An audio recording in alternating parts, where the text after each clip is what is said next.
ইতালির অন্তর্গত কোর্সিয়া দ্বীপের আজাশিউ নামে একটি ছোট শহরে বাস করতেন এক আইনজীবী, নাম চার্লস।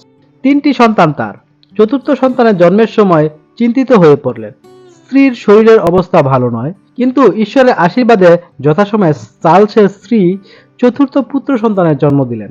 দায়ে এসে সংবাদ দিতেই ঘরে ঢুকলেন চার্লস। নতুন কোনো গদির উপর শুয়ে রয়েছে তার স্ত্রী আর নবজাতক শিশু সন্তান। সমস্ত গদির উপর যুদ্ধের ছবি আঁকা।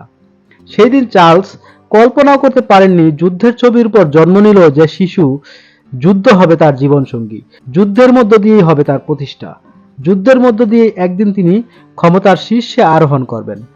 আবার যুদ্ধই তার ধ্বংসের কারণ। চার্লসের সেই নবজাতক শিশু সন্তান ভবিষ্যতের বীর নায়ক নেপোলিয়ন বোনাপার্ট, যে সমস্ত মানুষ তার ব্যক্তিত্ব, কৃতিত্ব, কর্মপন্থা, অপরিসীম সাহস ও শক্তি দিয়ে ইতিহাসের গতি পরিবর্তন করতে সক্ষম হয়েছিলেন। নেপোলিয়ন তাদের অন্যতম। চার্লস বোনাপার্ট ছিলেন সুদর্শন, প্রতিভাবান আইনজীবী। বক্তা হিসেবেও তার খ্যাতি ছিল। পুত্রদের প্রাথমিক শিক্ষার সব ভার তিনি নিজেই গ্রহণ করেছিলেন। শিশু নেপোলিয়ন দাদাদের সাথে পড়াশোনার অবসরে দ্বীপের বিভিন্ন প্রান্তে ঘুরে বেড়াতেন। ভবিষ্যৎ জীবনে নেপোলিয়নের চরিত্রে কোর্সিয়ার প্রাকৃতিক প্রভাব সুস্পষ্ট হয়ে উঠেছিল। যেখানকার পাহাড় পর্বতের মতোই অনমনীয় দৃঢ়তা, শান্ত অটল প্রকৃতির নেপোলিয়ন জীবনে মূর্ত হয়ে উঠেছিল। নেপোলিয়নের মা ছিলেন উদার শান্ত প্রকৃতির মহিলা।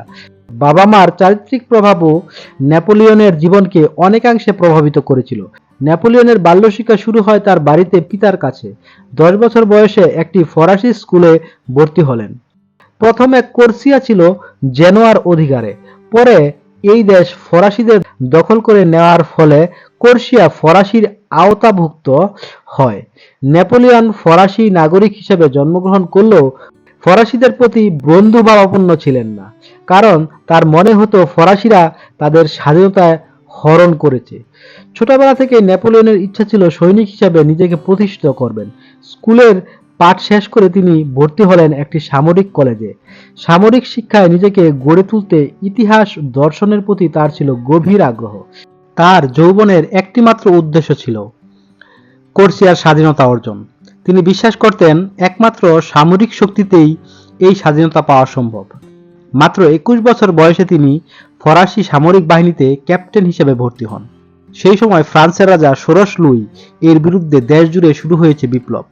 রাজাকে ক্ষমতাচ্যুত করে দেশের ক্ষমতা দখল করল বিপ্লবী পরিষদ। তৈরি হলো কনভেনশন বা প্রজাতান্ত্রিক ফরাসি সরকার।